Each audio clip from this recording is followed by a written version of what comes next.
نعم. بسم الله الرحمن الرحيم. الحمد لله رب العالمين والصلاة والسلام على أشرف المرسلين.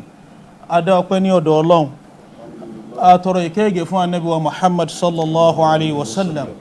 Àlékún kí àlékún gẹ̀ kó máa bá Ànábì wa Muhammad, kó máa wá dúró lórí Ànábì, kó bá wọn ará ilé Ànábì, kó bá wọn sàhábé Ànábì, kó wá ṣá gẹ̀rẹ̀gẹ̀rẹ̀ ìkẹ́ náà kó fi dọ́dọ̀ bàbá onímọ̀ kárí ayé Maulana Sheikh Adam Abdullah al-Ilory. Àlékún kẹ́ Ọlọ́run, àlékún ìyọ́nú Ọlọ́run, Ọlọ́run má jẹ́ ó fi wọ́n lẹ̀ ńgbà kan. àtàwọn arúgbó méjèèjì tí wọ́n ṣe mímọ̀ kalẹ̀ kọ́lọ́n kó bá wa kẹ́ wọn, àtàwọn àlùfáà wọn, àtàwọn ọmọ kéwúre tí wọ́n ti lọ, kọ́lọ́n kó bá wa kẹ́ ogun lápapọ̀. Bàbá Maulana Mudir Markaz, àlékún ṣe Ọlọ́run má ka kúrò lórí yín gbà kan, àlékún àrànṣe látọ̀dọ̀ rẹ̀ kọ́lọ́n kó máa bá yín fi lò albarka ọlá Nabi sallallahu alayhi wa sallam. Tí gbogbo ayé tí wọ́n bá ti rí yín báyìí, gbólóhùn àláfíà ni wọ́n kọ́kọ́ máa ń retí lẹ́nu yín sá. Akramakumullah. Assalamu alaikum wa rahmatullahi wa barakatuh. Wa alaikum assalam wa rahmatullahi wa barakatuh. Bàbá Lagege ní àwọn yànda fún ọmọ àwọn al-mustaqimu billah kí wọ́n sálámù sí gbogbo ayé. Assalamu alaikum wa rahmatullahi wa barakatuh. Wa alaikum assalam wa rahmatullahi wa barakatuh.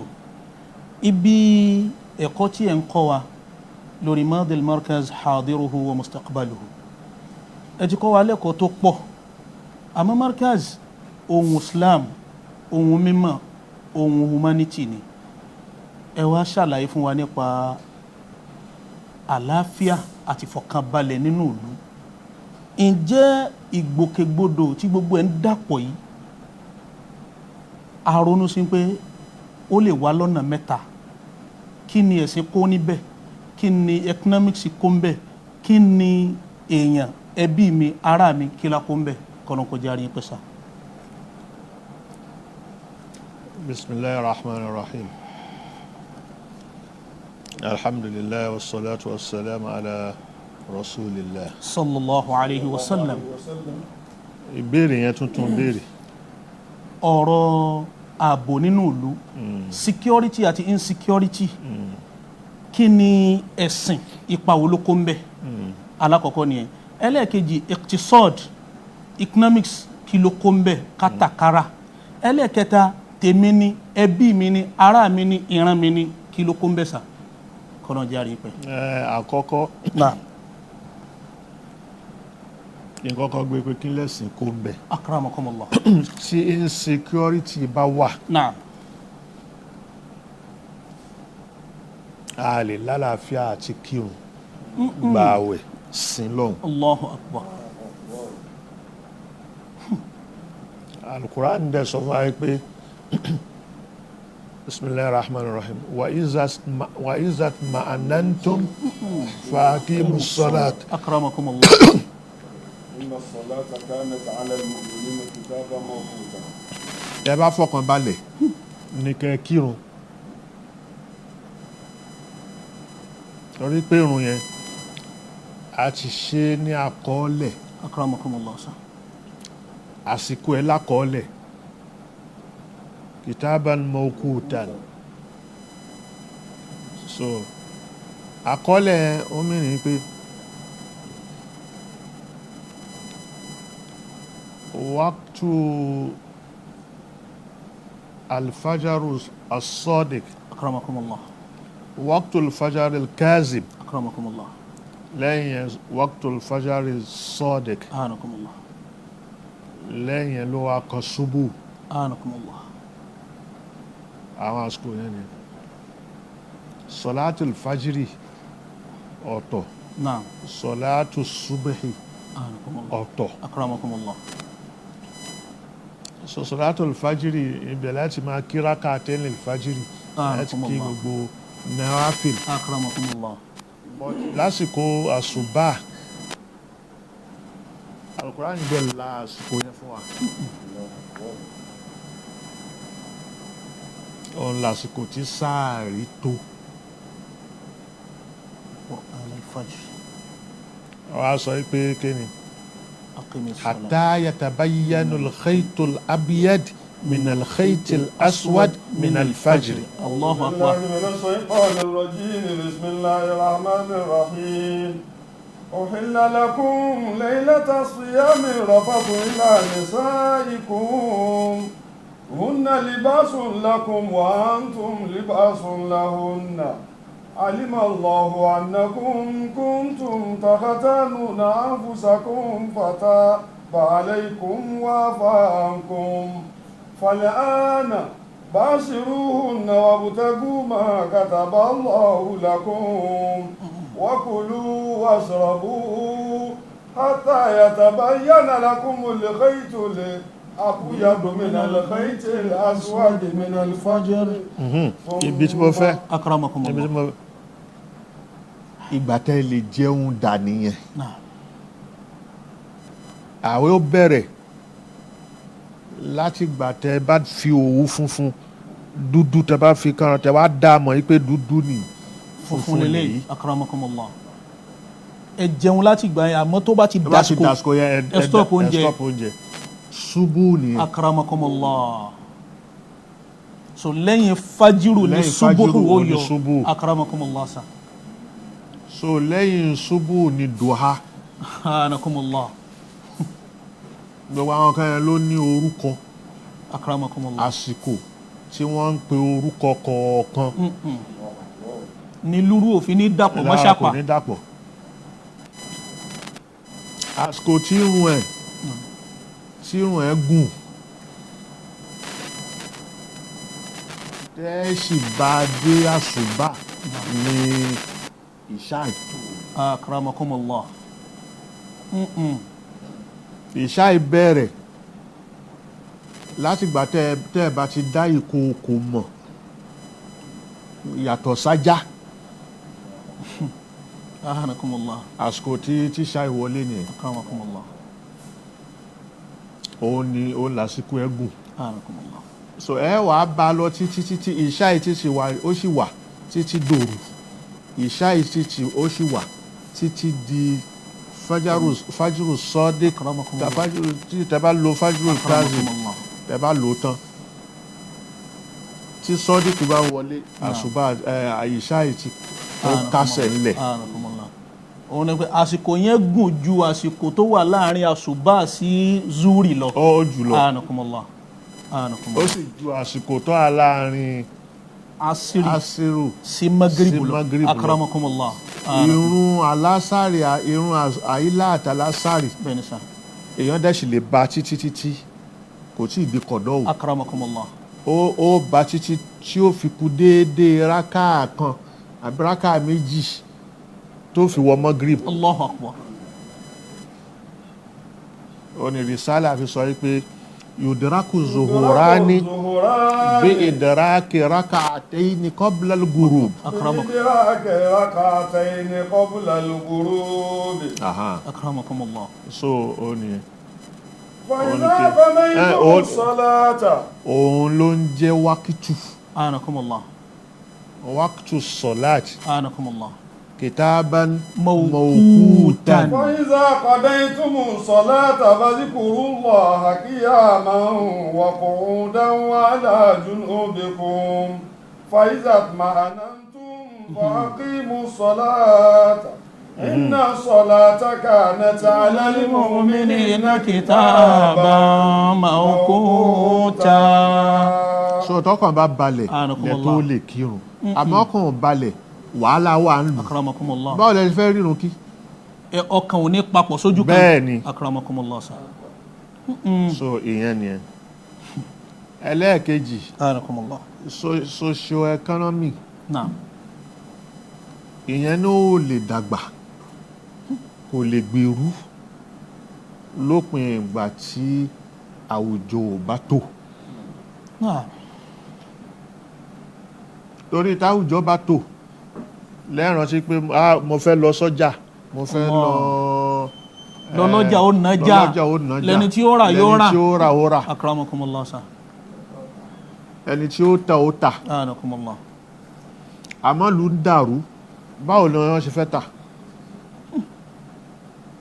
ìyẹn bẹ́ẹ̀. ẹlẹ́ẹ̀kẹta. ẹlẹ́yàmẹ̀yà. ẹbí mi. bẹ́ẹ̀ni. ẹbí rẹ tí ìlú bá tò ni bàbá ò rí ìyàwó ẹ̀ ni La bàbá ò rọ ilaha ọmọ ẹ̀ illallah, la ilaha tí ìlú illallah. ọba tó ìyá ó lọ lọ́tọ̀ ọmọ ó lọ lọ́tọ̀ ni. Bí iná bá fẹ́ jó ni tó fẹ́ jó mọ́ ẹni, ẹ̀mí ara ẹni lè yẹn kọ́kọ́ dù. Allahu akbar. so nǹkan tí ó kó bá àwùjọ ó pọ̀ ọlọ́run ò sì fẹ́ káwùjọ wà kí fọkànbalẹ̀ má sí. Allahu akbar. èyí tí Islam gbé wá nìyẹn. so mẹ́tẹ̀ẹ̀ta isa ẹ bá wa yanjú ẹ̀ tó dúró yékéyéké wípé ìkan nínú orígun mẹ́tẹ̀ẹ̀ta yìí kò gbọ́dọ̀ bọ́ tó bá ti yẹgẹrẹ kò ní sí fọkànbalẹ̀ nínú ìlú kọ́lọ́n kí ó járe pé sá. ẹlẹ́ẹ̀kejì sá ẹ ti ṣàlàyé ohun tó ń jẹ́ déédéé àti dọ́gbandọ́gba fún wa. àwọn tí wọ́n ń pariwo pé wọ́n ń jí ọmọ àwọn gbé wọ́n ń jí ìyàwó gbé wọ́n ń jọkọ gbé wọ́n ń ṣe kinní táwọn èèyàn kan wá dúró síbi kan tí wọ́n ń béèrè ransom pé tẹ́ ẹ̀ bá ti gbé iye owó báyìí wá àníjú ìyàwó ilé àníjọ mọ́lẹ̀. ǹjẹ́ ẹ̀hónú wà lọ́dọ̀ àwọn èèyàn ní pé kò sí dọ́gbandọ́gba nínú ìlú pé àwọn kan ni wọ́n ń rí jẹ àwọn kan ò rí jẹ àwọn kan ni wọ́n ń rí sùn àwọn kan ò rí sùn àwọn kan ni wọ́n ń rí gùn àwọn kan ò rí gùn kọ́rọ̀ kó jẹ́ àríyé pẹ́ sá. dọ́gbadọ́gba kọ́ ẹ̀ torí ìjọba ò ní kò síjọba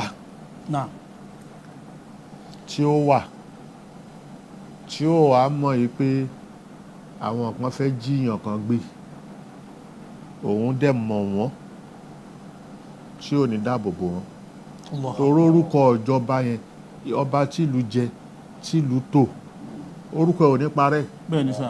so èyí tó jẹ tìlú dàrú orúkọ ò ní parẹ́ kò sẹ́ni tí ó débẹ̀ tí ó fẹ́ kórúkọ òun parẹ́. Allahu akbar. so kò ní pé dọ́gbadọ́gba kọ́ ló ń ṣe. anakumullah. ìmá béèrè kán jíyàn gbé kán máa béèrè ransom kán máa béèrè òṣèlú ló dálẹ̀ làkọ́kọ́ tó kọ́kọ́ dálẹ̀. akramakumullah. òṣèlú tó dálẹ̀ yìí òun ní patókó lẹ̀sìn náà wá dálẹ̀ tẹ̀sìn yẹn ló burú jù. Allahu akbar. tẹ̀sìn ló burú jù. bẹ́ẹ̀ni torí wọ́n jíyàn gbé wọ́n wá sọ pé àwọn tó jíyàn gbé yìí mùsùlùmí ni wọ́n sorúkọ yẹn kọ́kọ́ dáná. níbo lànẹ́bì ti fi tó ti ṣe dáwà tó yá pé ìjíyàn gbé ló fi lọ́lẹ̀. kò sí. sallallahu alayhi wa sallam. sallallahu alayhi wa sallam. la taqta'u shajara. kò sí. akramakumullah. so àwọn tó ń fi ẹ̀sìn ṣe yẹn tó ń fi ẹ̀sìn tí wọ́n fi ń kún wọn lọ́wọ́ bẹ́ẹ̀ tó ń fi orúkọ ẹ̀sìn ṣe anakumullah. méjì ni inú kó já sí pé ẹ̀sìn òye wọn ẹni ẹlẹ́ẹ̀kejì ń bẹ ní pé kó já sí pé wọ́n fẹ́ fi terrorism nǹkan tó ń jẹ́ terrorism ni anakumullah. lédè òyìnbó terrorism ni kò fẹ́ lo agbára láti fi tẹríba àwọn èèyàn kan akramakumullah. sí nǹkan tí wọ́n bá fẹ́ ó terrorize ẹni. anakumullah. so ìyẹn láfi rí pé terrorism yẹn idea kò ní ideology tó nìyẹn gbogbo àwọn kìíní tẹ́ ẹ̀ bá ti gba èyí tí mo wí o ajá sí pé yín máa kó yín ni o. ìyẹn ni pé tí o bá ti gba ideology tiẹ̀ yóò impose rẹ̀ láwọn yẹn lórí. yóò impose ara ẹ̀ lé wọn lórí. tí o bá ti gba ideology ẹ̀ ó di pé kó máa ó dẹran ìyá lọ́dọ̀ rẹ̀. ibẹ̀ yẹn láti wá rí i pé àní àṣìgbọ́ àṣìmọ̀ anakumullah. nínú Islam òun ni. A rí àwọn tó ń pera wọn ní Boko Haram. Naam. Inú ń jẹ́ Boko Haram bóyá mo ti sọ wí láìmọye gbà. anakumullah sir. Boko Haram ìwé kíkà lédè Haúsá òun ni Boko. akramakumullah sir. Ẹni tó bá lọ lé wọn á ní makaranta Boko iléèwé. anakumullah. Makaranta àló ilé kíw nìyẹn. Torí àló yẹn wàhálà láwòhù òun nìyẹn. Sọ̀rọ̀ á ní pé makaranta àló makaranta Boko. anakumullah. So ìwé nìyẹn. anakumullah. A ní Boko haram. Haram. Tó bá lọ kàwé haram ni. Gbogbo nǹkan ni wọ́n sọ di haram. Ìtọ́lọ́hun ń ṣe ní ẹ̀tọ́ àwọn sọ di haram. Àwọn òdẹ̀ ló ń ṣe yẹn Salafiyya nìyẹn. Hadhi wahida. anakumullah sir. Gbogbo nǹkan tọ́lọ́hun ṣe lẹ́tọ̀ ẹnu tí wọ́n ni wọ́n fi pè ní haram. Wọ́n sọ di haram. ibi tọ́lọ́run ti tú wálẹ̀ àwọn òde wa lókun. So wọ́n wá ń pé makaranta haram àbí Boko Boko Haram. Haram. Boko Haram yẹn tẹ́ bá kàwé o èèwọ̀ ni. Ṣànábì sọ bẹ́ẹ̀. sallallahu alayhi wa sallam. Kíkọ kíkà bí ayyati lughatin mọ́kọ mọ́kà òun ni Al-Qur'ani lànẹ́bì sì propagate. sallallahu alayhi wa sallam. Ìjọ tí wọ́n kọ́ jagun Badar wọ́n wá kó àwọn kèfèrí lẹ́rú nínú ogun yẹn. Ànábì wa ń sọ wípé ẹni tó bá fẹ́ ra rẹ̀ kalẹ̀ tó ra ti mú lẹ́rú, naam. ẹni tó bá fẹ́ ra rẹ̀ kalẹ̀ ọ̀nà tí ó fi ra rẹ̀ kalẹ̀ ṣáràtì ni. Man yu'allimu al-muslimina asharata muslimina liqa'a hurriyatihi. akramakumullah. Tó bá fẹ́ gbá rẹ̀ kalẹ̀ múyàn mẹ́wàá nínú mùsùlùmí Allah. kò kọ́ ní kíkọ kò kọ́ ní kíkà ó fírí ààrẹ nìyẹn. Àkọ́kọ́ tí Ànábì kọ́kọ́ sọ. sallallahu alayhi wa sallam. So kí nìyẹn? anabi faramọ́ kéèyàn ní ẹ̀kọ́ Bẹ́ẹ̀ ni kó torí kọ́ kó sì kà. nǹkan tí Islam mú wá nìyẹn. akramakumullah sir. Àkọ́kọ́ tí ó sì kọ́kọ́ sọ̀kalẹ̀ f'Ànábì kò ń ṣe alhamdulilayi kò ń ṣe bisimilayi kò ń ṣe kíni ìkìrá ni.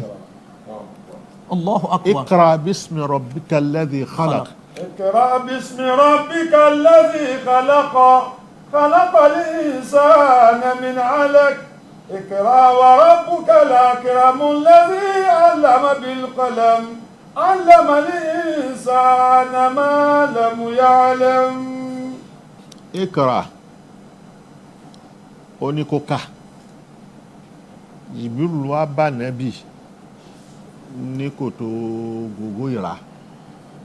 Ó ní Iqra ó fà mọ́ra báyìí ó tún jùlẹ̀.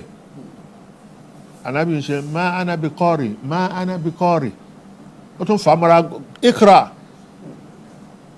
So ó ṣe bẹ́ẹ̀ fún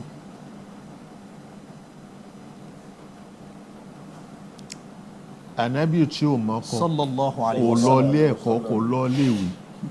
Tí wọ́n bá kọ láti gbà yẹn tí wọ́n bá kọ nǹkan kalẹ̀ tí wọ́n bá ṣìkọ báyìí yóò sì parẹ́. sallallahu alayhi wa sallam. Àṣìkọ tí wọ́n tán ṣìkọ yẹn yóò parẹ́. sallallahu alayhi wa Bẹ́ẹ̀ sallam. ni tí mistake wà. sallallahu Bẹ́ẹ̀ alayhi sì wa ni sallam. kò lọ ilé ẹ̀kọ́. sallallahu alayhi wa sallam.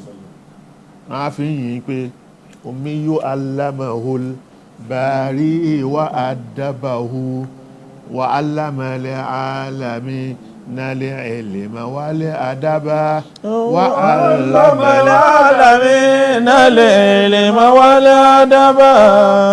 أمي علمه الباري وأدبه وعلم العالمين العلم والأدب وعلم العالمين العلم والأدب Aha. إمام مدرسة التنزيل حاكمها. Má jẹ́ a lọ púpọ̀ jù.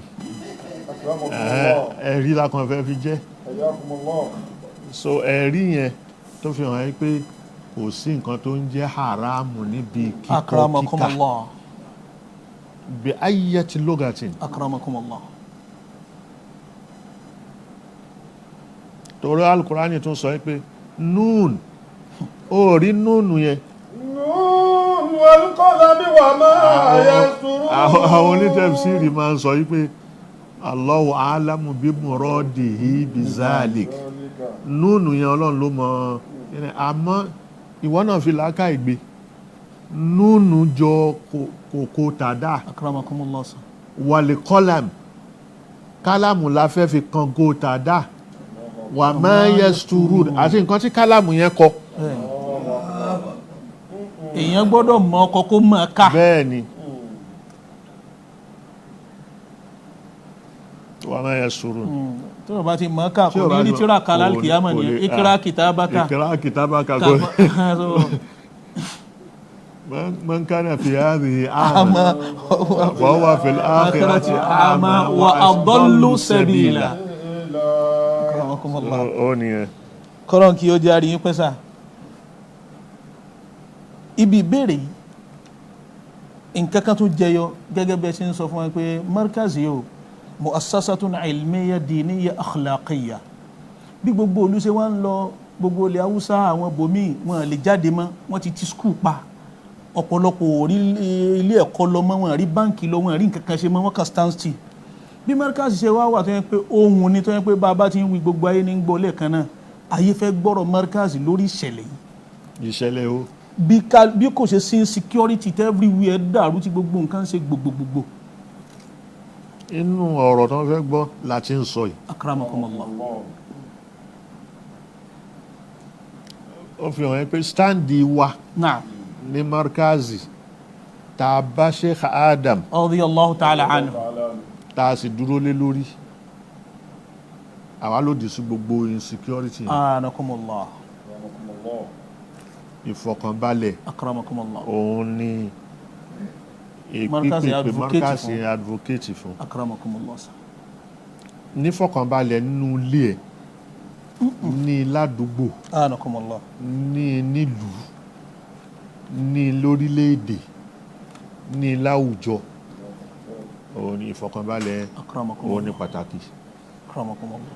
Markazi bọ́ra lè kúrò níbi gbogbo à ń dà lúrú à ń dá fìtínà àbá ń jiyàn gbé Markazi Islam ní tí Islam sọ òun náà ni Markazi. torí Islam là ń pèpè sí. akramakumullah sa. so Islam ò kọ́ wa ní bá a ṣe fẹ́ máa jíyàn gbé kò kọ́ wa bá a ṣe fẹ́ dà lúrú kò akramakumullah sa. kọ́ wa bá a ṣe fẹ́ dá wàhálà dá wàhálà kalẹ̀. kó mi tó tòrò má tòrò kó máa rú. Islam so akramakumullah. nǹkan tí Islam kọ́ wa òun la fẹ́ ni Markazi ń pèpè sí anakumullah. ládẹ̀ ń kọ́ wọn anakumullah. òun náà fi kọ́ wa òun là ń kọ́ àwọn ọmọ ọmọ Markazi tó bá tí ò bá tẹ̀lé lánàá yẹn ó yànà tiẹ̀ nìyẹn anakumullah. so bó ṣe rí nìyẹn. kọ́rọ̀ kó jẹ́ àríyìn pẹ́sà nínú ẹ̀kọ́ tẹ́ ẹ ti kọ́ wa a fẹ́ mú fọ́nrán kan bẹ́ẹ̀ ẹ jẹ́ ká mọ̀ pé nínú aim and objective rabitatul a'imma wal ulama fi biladi Yorùbá òun náà ni tawhid sufufil muslimin kí mùsùlùmí kí wọ́n jọ máa rìn lójú kan náà kájọ máa rí nǹkan kan náà a rí nù tán pé rabita yìí láti 1964 ni Mawlana Sheikh Adam ni wọ́n ti dá kalẹ̀ àtàwọn alfa a wà ní 2025 nísìn ìbéèrè alákọ̀ọ́kọ́ ni pé ṣé wahda yẹn ṣó tahaqqaqa lójú Mawlana Sheikh Adam alákọ̀ọ́kọ́ ni ẹ̀sìn. wá dáwò lè tahaqqaqa pé kẹ́ ìjọjọ́ kan anakumullah. kò lè tahaqqaqa àwọn nǹkan tí ò ní jẹ́ ó tahaqqaqa ọ̀tọ̀ọ̀tọ̀ ni ìwà lójú kan yẹn náà ọ̀tọ̀ọ̀tọ̀ ni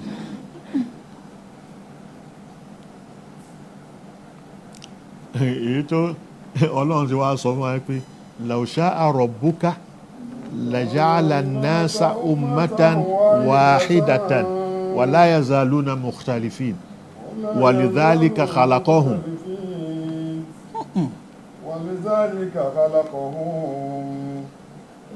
wa tammat kalimatu rabbika la'amla'anna jahannama min al-jinnati wan-nasi ajma'in. Law sha'a rabbuka tọ́lọ̀ ń bá fẹ́ ni la ja'ala an-nasa ummatan wahidatan, gbogbo àbá jẹ́ kan, ànírẹ́ni tí làkàyè ó yà lọ́tọ̀, ànírẹ́ni tí ìwòye ó yà lọ́tọ̀, ànírẹ́ni tí ojúpọ̀nà ó yà lọ́tọ̀. wala yazaluna àmọ́ bẹ́ẹ̀ ṣe wà yẹn ẹ̀ ní jọra yín. la yazaluna mukhtalifin, ẹ sì pàṣírà yín. wala yazaluna mukhtalifina illa man rahima rabbuka. àfẹ́ni tọ́lọ́hun bá kẹ́. walizalika khalaqahum. torí kẹ́ máa lójú kan yẹn lọ́lọ́run ṣe dá yín. La ilaha wa illallah. tammat kalimatu rabbika la'amla'anna jahannama minal jinnati wan-nasi ajma'in. òun dá Jahannama, òun dá àlìjẹ́nnà, Anakumullah. àwọn olófẹ́ kó sí Jahannama yẹn. La ilaha.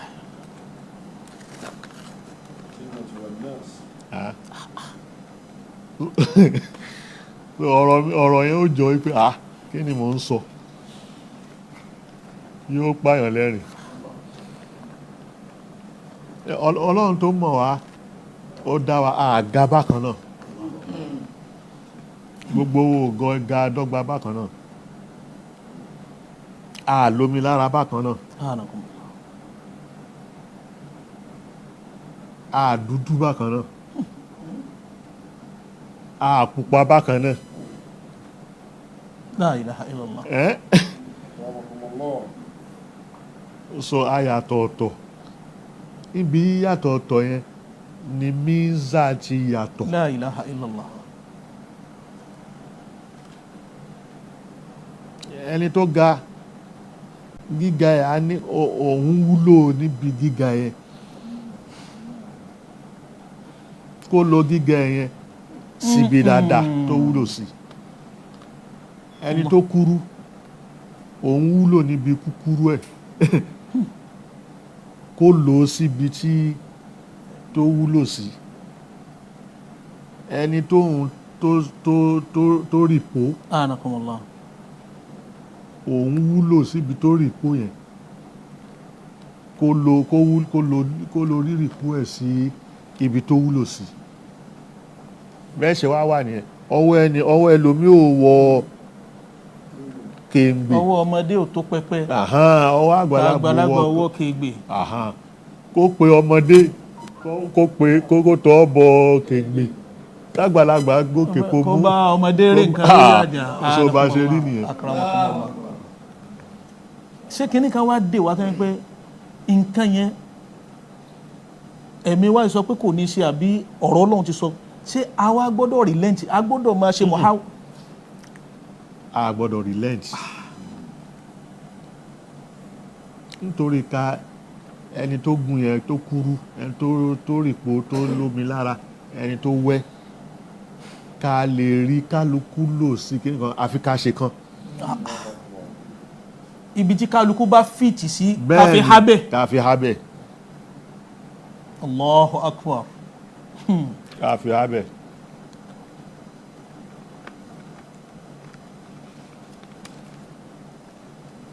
kúkúrú ò gbọ́dọ̀ máa tàn mọ́ ẹ pé níbi tẹ́ fi fún gíga sí. òun náà fẹ́ lọ mú nǹkan lórí àjà. ẹni tóun náà gùn kò gbọ́dọ̀ máa lérò pé ẹ̀yìn ìsàlẹ̀ tí wọ́n ṣe kí ni ẹni tó kúrú tó lọ sàlẹ̀ bóun ṣe fẹ́ bẹ̀rẹ̀ tó fi mú nǹkan. ẹ jẹ́ kémi náà báwo lẹ ṣe lè mú òun kó sọ kó mú kíní yẹn. ó jẹ́ pé ojú àwọn bàbá yìí gùn wọ́n ń tẹ̀lé ayé al-Qur'ani wọ́n ń tẹ̀lé bẹ́ẹ̀ ni Ọlọ́run wọ́n mọ̀ ni Allahu akbar wọ́n sì níbẹ̀rù Ọlọ́run Allahu akbar láyé fi rọrùn. Allahu akbar ọ̀rọ̀ yìí ń jẹ́ ká mọ̀ sáyé pé bí gbogbo wọn bá ṣe kójọ wọn ó ti rí pé eléyìí wáàsí leléyìí máa ṣe bẹ́ẹ̀ni eléyìí kútúbà leléyìí máa ṣe bẹ́ẹ̀ni eléyìí ọmọ leléyìí máa kọ́ bẹ́ẹ̀ni eléyìí tí ọ̀rọ̀ bá dàrú ó lè parí ìjà bẹ́ẹ̀ni gbogbo àwọn ẹ̀bùn tó wà lára wọn yìí ó máa fi kálukú há síbẹ̀ pé tọ́ ẹ̀yin ẹ̀ẹ́dì bí Bẹ́ẹ̀ni. Allahu akbar ìtìrábítà wà fún mi. ó ṣe wá yé gan nísìnyí ni ẹni tó ń pẹ́ kò mọ́ wá sí kó má nà gàwó ń pé ẹ jẹ́ kémi náà ṣe kó dúró níbi tó bá. ìpèkúpè ni ó máa pè wáàsí tó ń ṣe ìtukùtù ni ó máa tú. Allahu akbar Allahu akbar. ìtukùtù anakumullah ìpèkúpè anakumullah. ni ó máa pè. kọ́nà kó járe yín pẹ́ níbi ẹ̀kọ́ yìí náà láti fẹ́ mú Mawlana Sheikh Adam ẹ sọ fún wa a sì rí nínú àkọọ́lẹ̀ Mawlana Sheikh Adam ni wọ́n ní fíkàrà arábítà yìí níjọ́ tí wọ́n bẹ̀rẹ̀ rẹ̀ sọmọ kékeré ni wọ́n téèyàn máa ránṣẹ́. kọ́kọ́ wò ná ẹni tó fi mọ̀ bóyá ọmọ kékeré ni wọ́n àbágbàlagbà ni wọ́n àbí wọ́n tún wọ́n sí àbí ẹgbẹ́ àwọn tán jíjọ pè.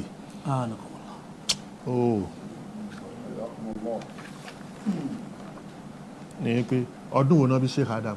Radiyallahu ta'ala anhu. wọ́n bí Sheikh Adam ní 1917. akramakumullah. so 1917 sí 64 ọmọ ọdún mélòó nìyẹn. èmi ò mọ̀ ṣírò ní o. 1917 sí 64.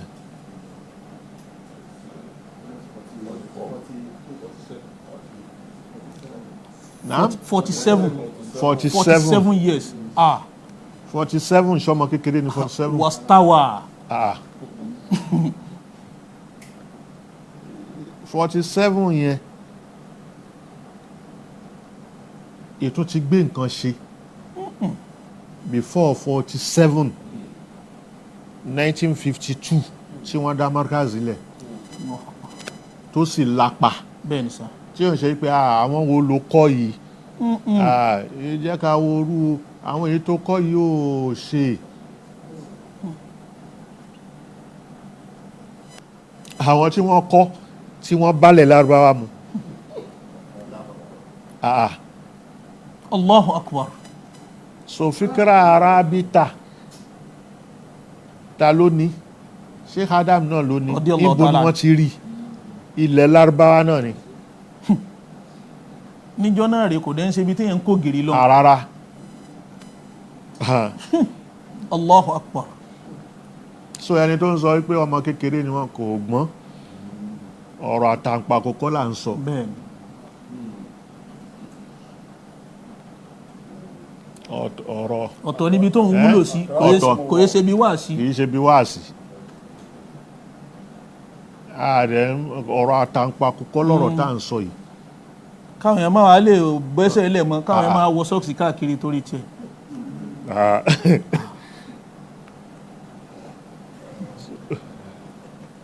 so gbogbo àwọn ọmọ akẹ́kọ̀ọ́ gbogbo àwa kéékèèké nísìnyí ó dá wa lójú pé Mawlana Sheikh Adam wọ́n ti dá nǹkan mọ̀ wọ́n ti ń gbé nǹkan ṣe tí ó láṣeyọrí. dáadáa at the age of 47. akramakumullah sir. gbogbo àwọn ànábì pátápátá yàtọ̀ sí ànábì Musa ànábì Isa alayhi salatu wassalam nìkan ni ó pé 40 years. àwọn yòókù 40 ni wọ́n. wọ́n pé 40 years ká tó gbé wọn dìde ká tó bẹ̀rẹ̀ sí rán wọn ṣẹ́. akramakumullah. so ìyẹn ni pé èèyàn tó 40 years hatta idha balaga ashuddahu wa balaga 40 sanatan. ó nìyẹn. ṣé 47 táwọn wí kò ti bímọ. Allahu akbar.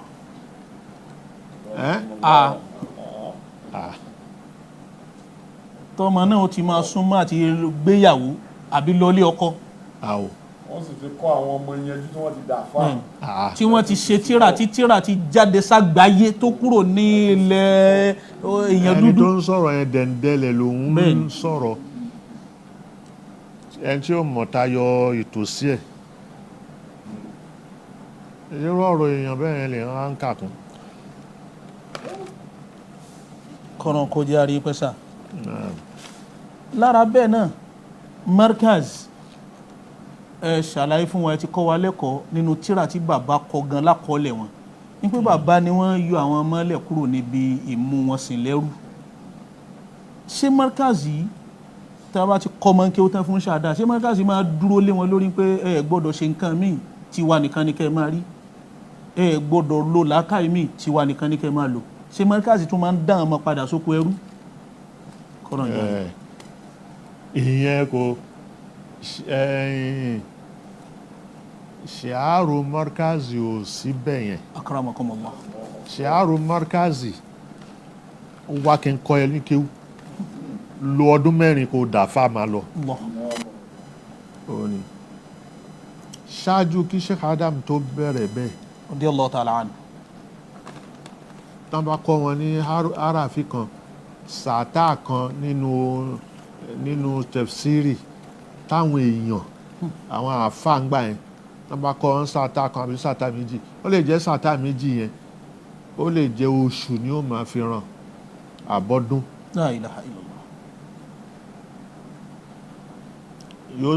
wọ́n sì kó tírà lé lórí ọ̀yà máa tà kiri àbí kán kó ìgbà kíní lé lórí kó máa kiri káàkiri bí wọ́n ṣe ń ṣe nìyẹn. nígbà tí Sheikh Adam bẹ̀rẹ̀ radiyallahu ta'ala anhu. lọ́dún mẹ́rin wàá dàfà gbogbo àwọn àfáà ń gbà yẹn ọ̀pọ̀lọpọ̀ àwọn àfáà ni wọ́n ó tọ́ ọmọ ní kí lọ́dún mẹ́rin yóò wá dàfà ẹ jẹ́ ká máa wò ó dà àwọn tó fẹ́ kọ́ yẹn náà ọmọ lẹ́gbó wọ́n ó ṣe fún ẹ. La ilaha illallah. kò rí bẹ́ẹ̀ nísìn.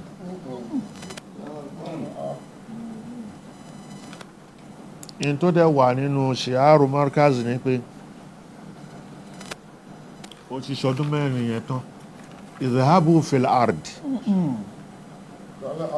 kal ashbali wamdu la tubalu má kíá má wọ́rí máa lọ gẹ́gẹ́ bí ọmọ ẹkùn. túlẹ̀ idhabu. bàbá lílọ ta ni o máa lọ yìí kì í ṣe pé kíní o alimu nasa olúmọ Allahu akbar. kọ́ àwọn èèyàn ní mímọ̀. àdéhùn tó gbà nínú bí. bẹ́ẹ̀ni nírú mímọ̀ tó já sí pé àwọn èèyàn ò mọ̀. Allahu akbar. lọ fi mọ̀ wọ́n. annakum fil ilmi aqtabun jibal. wá lọ mọ̀ yìí pé mímọ̀ yẹn òkété ni ẹ́. La ilaha illallah. níbi mímọ̀. bẹ́ẹ̀ni òkè. Allahu akbar.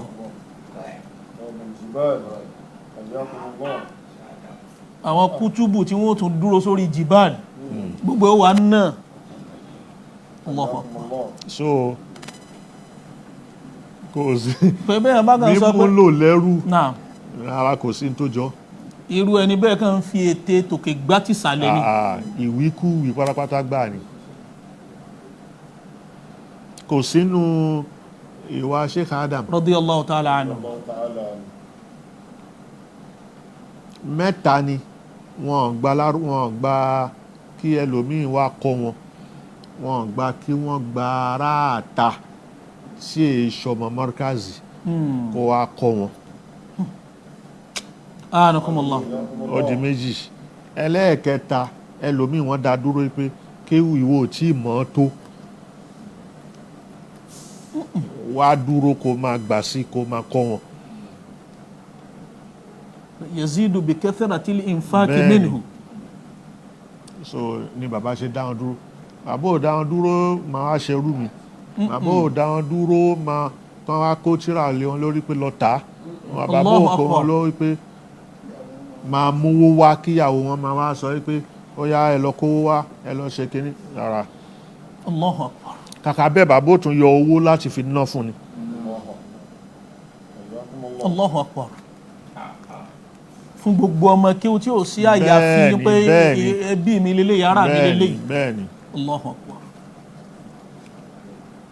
ẹni tí wọ́n ṣe ẹmọ bàbá ẹ̀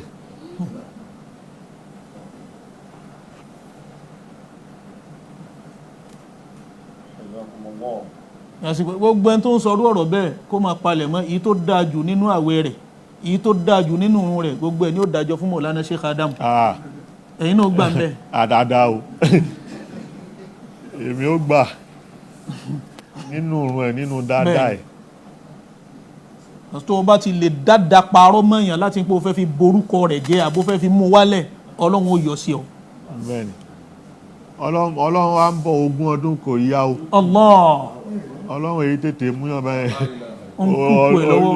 òwe Yorùbá náà ni wípé o búroko Ọmọdé búroko. ọmọdé búroko ó wá ń bojú ẹ̀yìn ó rò wípé ọjọ́ Ọjọ́ kan ni olúwéré.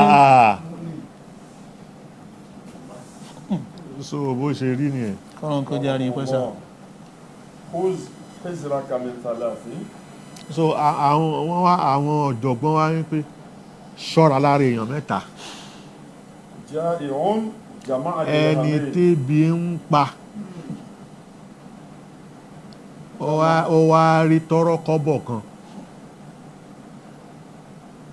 ó wá dolówó òjijì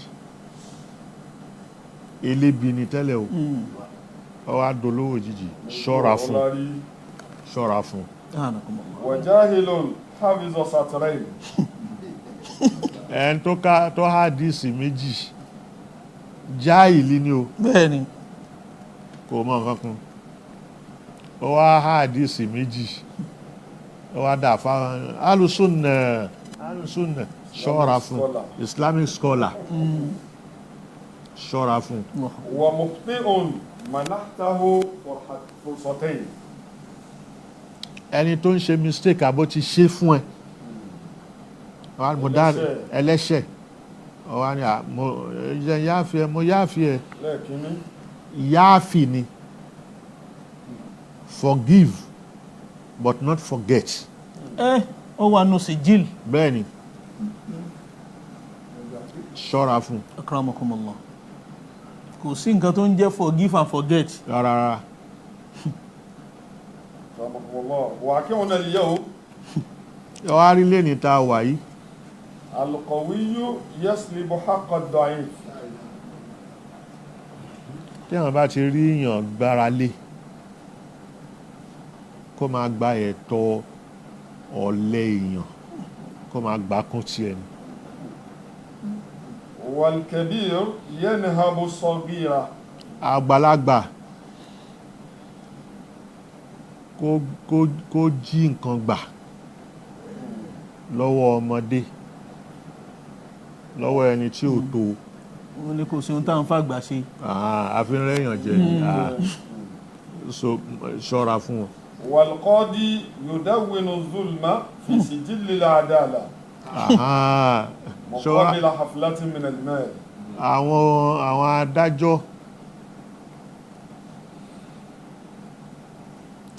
tó yá sí pé wọ́n ó gbé owó báyìí sínú Ghana must go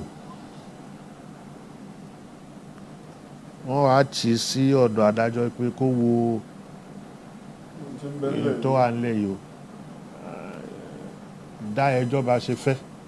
يدون الظلم في سجل العدالة. so ìyẹn bẹ́ẹ̀.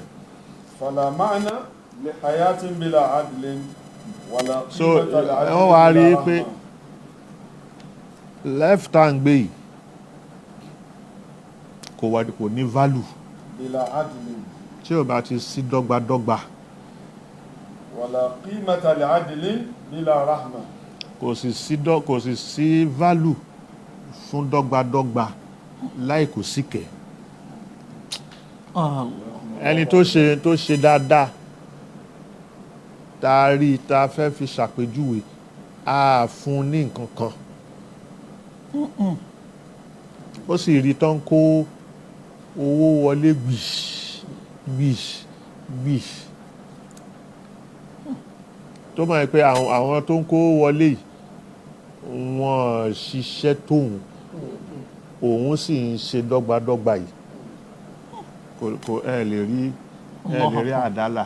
Allahu Akbar. ẹni tó wá ṣe dọ́gbadọ́gba ni kí wá lẹ̀san tẹ́ wọ́n ń san fún títí ìyà bá wà fẹ́ni tó ṣe tí ò dáa. So kò sí ẹni tó ń ṣe nǹkan tí ó dá kò sí jìyà fún ẹni tó wá ń ṣe dọ́gbadọ́gba tó ń ṣe dáadáa ìyà kò sẹ́san fún. La ilaha illallah. Ọlọ́run ò sì sọ̀rọ̀ aláìdá kó má fìyà tì kò sì sọ̀rọ̀ àwọn tó ń ṣe dáadáa kó má fi àlìjánà tì. wal-uqala'u fi dunya arba'a. ìyẹn wàá múyàn wò wípé sáwọn èèyàn tó gbọ́n láyé yìí wọ́n wà mọ́ wá jẹ́ kí èèyàn wò wípé mẹ́rin lọ àwọn ọ̀jọ̀gbọ́n ìpín mẹ́rin ni wọ́n pín sí. awwalan àkọ́kọ́ man bana qabrahu qabla an yadkhulahu. La ilaha illallah. tẹ́ bá ti ń rí èèyàn kan tó lówó tó gbajúmọ̀ tó níyì tó ní gbogbo ẹ̀ wọ́n á bẹ̀rẹ̀ sí kọ́lé jọ mọ́ṣáláṣí dà ẹ̀kọ́ mọ́ṣáláṣí fún wọn kò wá kọ́ sàárẹ̀ ààrẹ kalẹ̀ Allahu Akbar. ìyẹn ni pé kò ṣiṣẹ́ ọ̀run iṣẹ́ ayé ló ń ṣe. sàárè yẹn ni pé kó ṣiṣẹ́ dáadáa tí ó lọ bá lọ́dọ̀ tí ó lọ bá torí òun nìkan ni ó kù. Allahu Akbar. kó palẹ̀ máàlì àmà yẹn kalẹ̀ ó kọ́ palace wọ́n lè sin sínú ẹ̀. La ilaha illallah. wọ́n wọ̀ jáde náà ni. La ilaha illallah. wọ́n gbé jáde bẹ́ẹ̀. Allahu Akbar. ẹlẹ́ẹ̀kejì. man taraka ad-dunya qabla an tatrukahu. ẹni tí ó fi ayé lẹ̀ pé kíní ọ̀rọ̀ ayé ni nǹkan ayé ni tí ó wà qabla an tatrukahu káyé tó di pé òun gun òní wà. La ilaha illallah. ìyẹn ni pé ó ti pa ayé tì káyé tó pa á tì. nínú àwọn ọ̀jọ̀gbọ́n nìyẹn. thalithan man arda khaliqahu qabla an yalqahu. ẹni tó bá yọ Ọlọ́run ẹ̀ nú síwájú kó tó pàdé ẹ̀. tó ti nítì síwájú. ó ti dami síwájú yóò wá tẹ̀lẹ̀ tútù. bẹ́ẹ̀ni. ẹlẹ́ẹ̀kẹrin ọ̀jọ̀gbọ́n kẹrin mẹ́rẹ̀ẹ̀rin. man salla qabla an yusalla alayhi. La ilaha illallah. wọ́n ń ṣàṣàlátù fànẹ́bí. sallallahu alayhi wa sallam. ẹnu ló fi ń rè kò ṣàṣàlátù yẹn fànẹ́bí gidi. tó bá tún ráwọn tí wọ́n ń ṣe yóò ní bídíà ni wọ́n ṣe kán dìde. àgàkà tí wọ́n fi ṣe yídù sí. ànẹ́bí kò ní sí yáàdà lọ́dọ̀ ẹ̀. La ilaha illallah. síwájú kan tó kí òun sí lára. Allahu Akbar. òun ti ṣàṣàlátù ìrun fànẹ́bí. sallallahu alayhi wa sallam.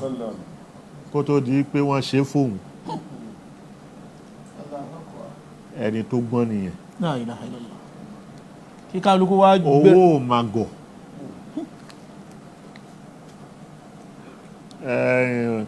wọ́n bá ní pé owó ní pé olówó má rò pó gbọ́n o. torí kìí ṣe owó yẹn ni wọ́n fi ń ra ọgbọ́n. ẹni tọ́lọ́run bá fẹ́ ni ó fún lọ́gbọ́n. Allahu Akbar. yu'tal hikma faqad utiya. wa man yu'tal hikma faqad utiya khayran kathira wa ma yadhakkaru illa ulul albab. so òun ni o.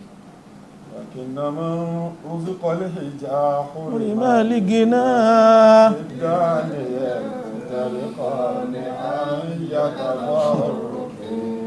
bá ń tún ká. لكن من رزق الحجاه حرم الغنى. tọrọ owó àtọgbọ́n kì í sábà papọ̀ o. Ah, kì í papọ̀. zigzag ni wọ́n. ọ̀pọ̀ ló dúró ní sùúrù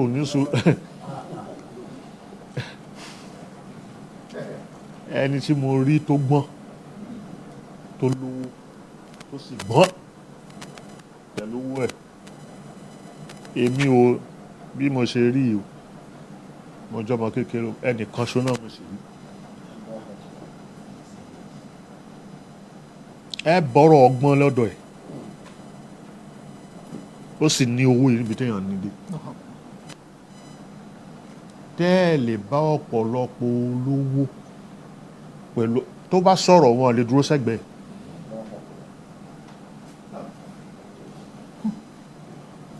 ẹnìkan náà mo sì rí òun náà ni MKO Abiola Allah yarhamu.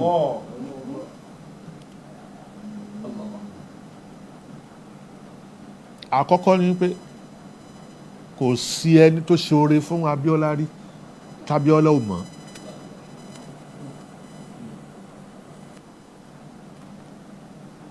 wípé lágbájá ìṣòore fún Abiola ò wá mọ̀ irọ́ àkọ́kọ́ nìyẹn. Akramakumullah.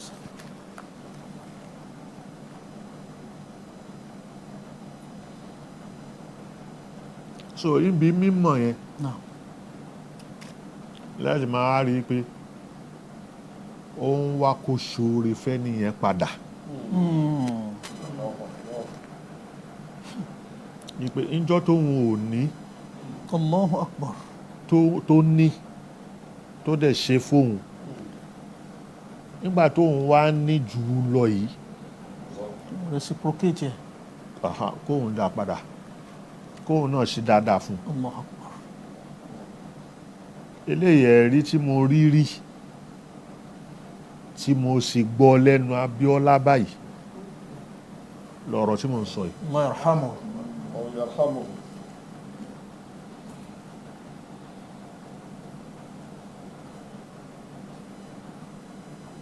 ọmọ olòṣì ni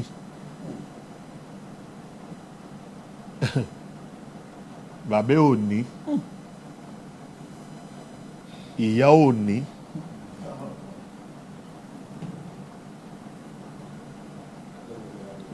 tẹ́tàn bá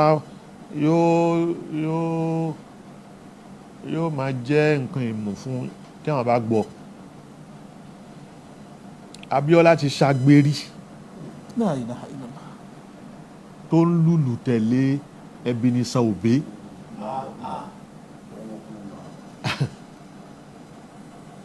La ilaha illallah. Anakumullah.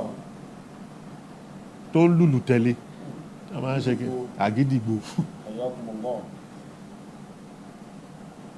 La ilaha illallah. Bina gamdati ayni. so ìyẹn àkọ́kọ́ nìyẹn ṣé ń gbà tó wá lówó ṣé Obey tó máa ń tẹ̀lé ńgbà náà tó ń lu àgídìgbò tẹ̀lé ṣé Obey yẹn wá lówó tó inú nǹkan tó ní díẹ̀ tó ń bá ní ìfún Allahu akbar. kò gbàgbé Allahu akbar. ìyẹn jẹ́ àkọ́kọ́.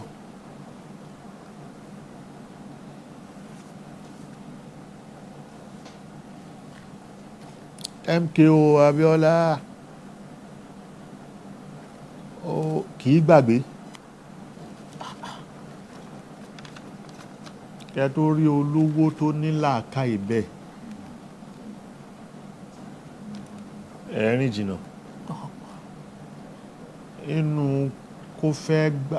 kó má gbàgbé kó tẹ nǹkan yẹn kó tẹ orí ẹni yẹn mọ́lẹ̀ Abiola ò ní ṣe yẹn. Allahu akbar.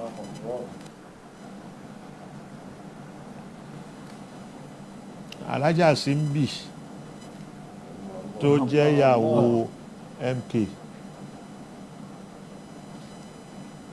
fámílì Ṣóàgà l'Ábẹ́òkúta ni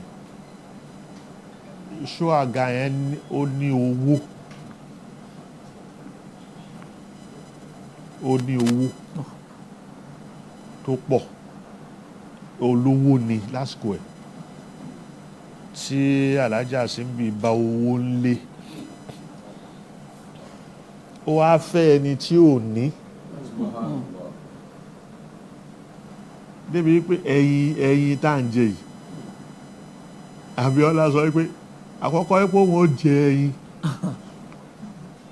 ní kíní ilé alájà Simbi lòun ti jẹ. La ilaha illallah.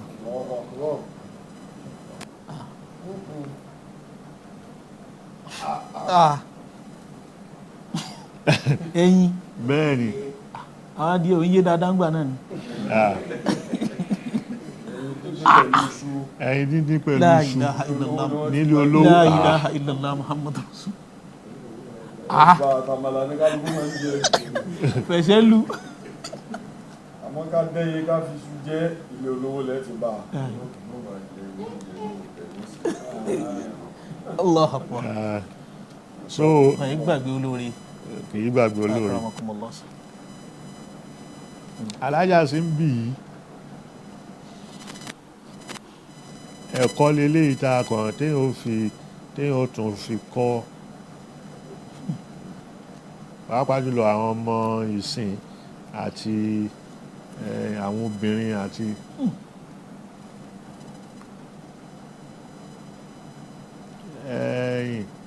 nígbà tí Abíọ́lá ríṣẹ́ tó darí láti Glasgow ní Britain, Scotland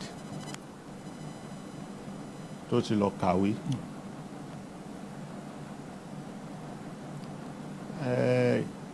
Oríṣẹ́ ní Pfizer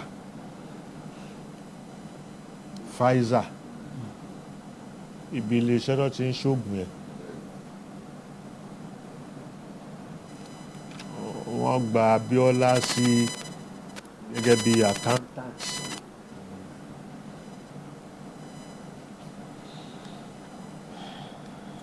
Ṣẹlẹ̀ máa ń pẹ́ gbogbo ìgbà yẹn ẹni tó bá gbà sí iṣẹ́ tí wọ́n kọ́kọ́ fún un níṣẹ́ báyìí tán torí iṣẹ́ wọ́n gbé mọ́tò bọ́ǹdì, wọ́n wá fún un ní ìjàpá Volkswagen ó ní wọ́n fún un. Ilé tó wá rẹ́ǹtì tó ń gbé ó ń fi mọ́tò yẹn á fi kó àwọn ọmọ ẹ̀ lọ sí skul. Mọ́tò yẹn lòun pẹ̀lú ìyàwó ẹ̀ náà bá wọ̀, òun fẹ́ lọ kí bàbá òun, ó wá lọ bàbá ní ìwọ ló gbé mọ́tò, ṣé wọ́n fẹ́ mọ́tò nǹkan ìwọ ní mọ́tò ìwọ wà gun mọ́tò níbo lòun wà. Ló bá gbé mọ́tò kalẹ̀, bàbá bá gba mọ́tò kalẹ̀. Allahu Akbar. Ó ní alájà Simbi òbí òun báyìí. La ilaha illallah. Àwọn dẹ̀ fi kúrò pẹ̀lú àwọn ọmọ méjì, àwọn fi lọ wọ bọ́ọ̀sì bọ́lẹ̀ kájà táwọn fi wá padà sílé sẹ́kọ̀ọ́. Rahimahumullah rahmatan wasi'a. Ìyàwó olóríire. So Káì. kò wá sí mọ́tò tí wọ́n máa fi kó àwọn ọmọ lọ sí skul. Ẹnìkan wá wà tó ń gbé fúláàtì tó sì kejì òun, ìyẹn tó bá lọ bí iṣẹ́ yóò wá kó àwọn ọmọ, yóò drop wọn ní skul. Ìyẹn lọ Abíọ́lá ò gbàgbé ẹ̀. Allahu Akbar. Allahu Akbar. Kò gbàgbé ẹ̀. Akramakumullah. So èèyàn gbọ́dọ̀ múre fólóore. Akramakumullah. So náà bá fẹ́ máa kà á ó pọ̀ lára ẹ̀. Eléyìí kìí ṣe pé ẹnìkan ò sọ fún mi, ẹnu Abíọ́lá báyìí ló fi sọ̀rọ̀. Allahu Akbar. Lèèyàn fi gbọ́ gbogbo eléyìí. Allahu Akbar. Níjọ́ tí Sheikh Adam radiyallahu ta'ala anhu tí wọ́n lọ ṣàdúà fún, tó tán kó wa lọ òun ló sọ Anakumullah. so bó ṣe rí nìyẹn. Family is not about blood. tó àbúrò mi ni ẹ̀gbọ́n bàbá mi ni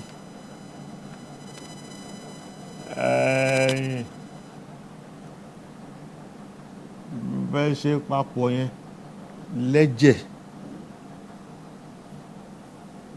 ń gbà mí ó lè ṣe pasíra wọn ó já sí pé ẹ ní papọ̀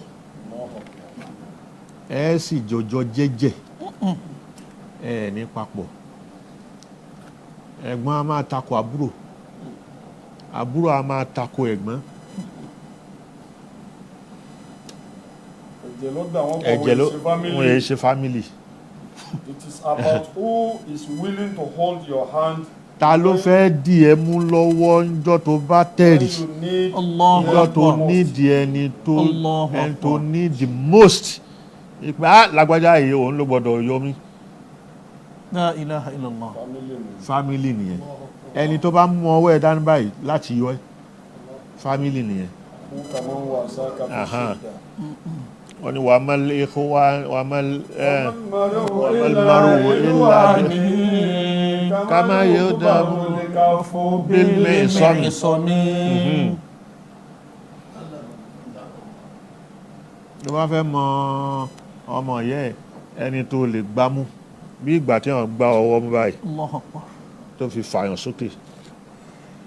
Akramakumullah. òun lọ́mọ yẹ o.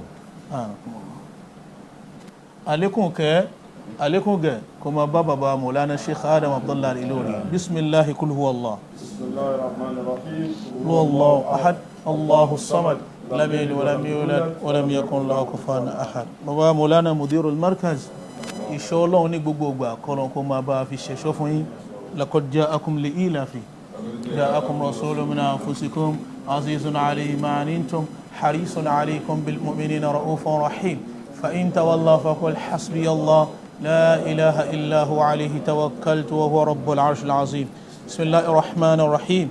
لإيلاف قريش إيلافهم رحلة الشتاء والصيف فليعبدوا رب هذا البيت الذي أطعمهم من جوع وآمنهم من خوف. بسم الله الرحمن الرحيم. قل أعوذ برب الفلق من شر ما خلق ومن شر غاسق إذا وقب ومن شر النفاثات في العقد ومن شر حاسد إذا حسد. بسم الله الرحمن الرحيم. قل أعوذ برب الناس ملك الناس إله الناس من شر الوسواس الخناس الذي يوسوس في صدور الناس من الجنة والناس. بسم الله الرحمن الرحيم. قل هو الله أحد الله الصمد لم يلد ولم يولد ولم يكن له كفوا أحد. ولقد كرمنا بني آدم وحملناهم في البر والبحر ورزقناهم من الطيبات وفضلناهم على كثير ممن خلقنا تفضيلا. ربنا لا تزغ قلوبنا بعد إذ هديتنا وهب لنا من لدنك رحمة إنك أنت الوهاب. نعم ẹ má ipa mo kàn fẹ́ lánàá Dr. Abbas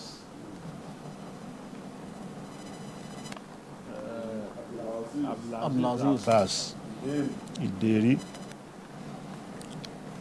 Markazul Ulum Alágbàdo wọ́n ń ṣe hafla pípé arba'in Akramakumullah. sana so afa Abdulaziz Hafidhahullah wa ra'ah. mo mọ̀ gẹ́gẹ́ bí ọmọ Markaz mo mọ̀ gẹ́gẹ́ bí ẹni tó nígbìyànjú ọ̀tọ̀ lọ̀rọ̀ pé ó jọ Markaz ọ̀tọ̀ ní kí a tún mọ̀ra wa pé ó jó nígbìyànjú so mo mọ̀ pé ó jó nígbìyànjú ní Sango Agége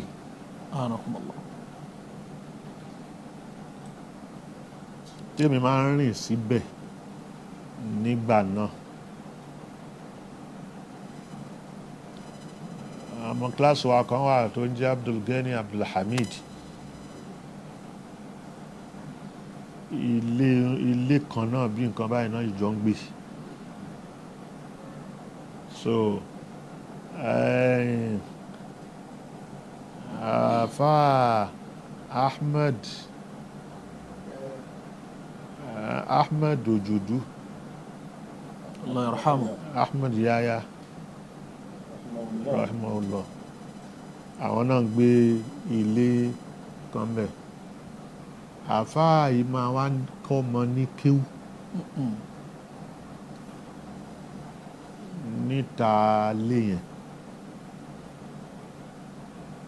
ibi tí mo ti mọ̀ nǹkan tí mo mọ̀ pẹ̀lú ẹ̀. Dr. Abbas. Dr. Abbas. Láti gbà yẹn mo nífẹ̀ẹ́. Allahu Akbar.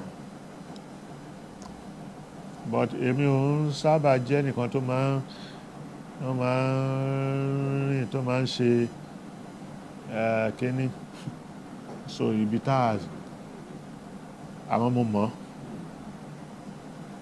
ìgbìyànjú yẹn, ó tún láwọn ìgbìyànjú míì lóríṣiríṣiríṣiríṣi tí mo mọ̀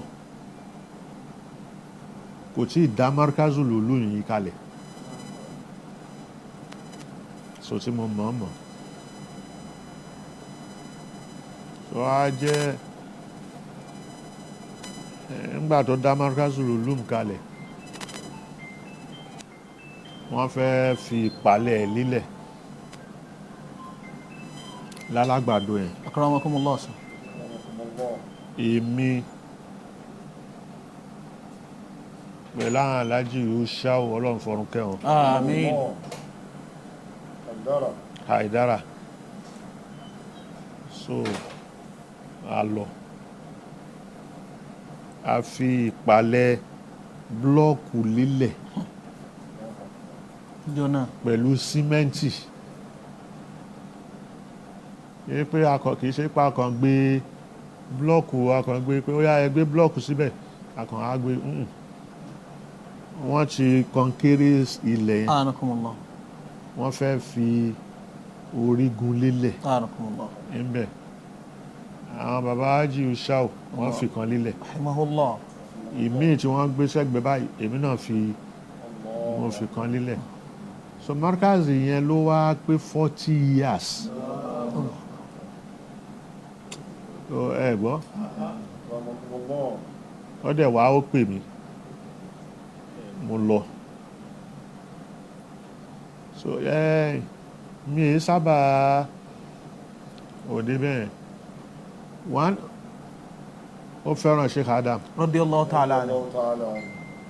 Two, ó fẹ́ràn Markaz.